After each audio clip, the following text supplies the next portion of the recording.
நாகை மாவட்ட ஆட்சியர் அலுவலகத்தில் மகள்களுடன் தூய்மை பணியாளர் தற்கொலைக்கு முயன்ற சம்பவம் அதிர்ச்சியை ஏற்படுத்தியுள்ளது. ராஜேஸ்வரி என்பவர் காலி மது பாட்டில்களை சேகரித்து வீட்டில் வைத்து விற்பனை செய்து வரும் நிலையில் இதனால் துர்நாற்றம் வீசுவதாக கூறி பக்கத்து வீட்டில் வசிக்கும் குமார் என்பவர் பிரச்சனையில் ஈடுபட்டு வருவதாக கூறப்படுகிறது. கூலிப்படையை ஏவி கொல்ல முயன்றதோடு மகள்களை தரக்குறைவாக பேசுவதாக கூறி மாவட்ட ஆட்சியர் அலுவலகத்தில் மண்ணெண்ணெயை ஊற்றி ராஜேஸ்வரி தற்கொலைக்கு முயன்றார்.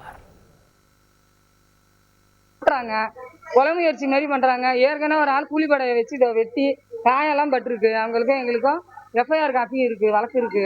இருந்தும் ஹைகோர்ட்ல போயிட்டு வழக்கு போட்டிருக்காங்க.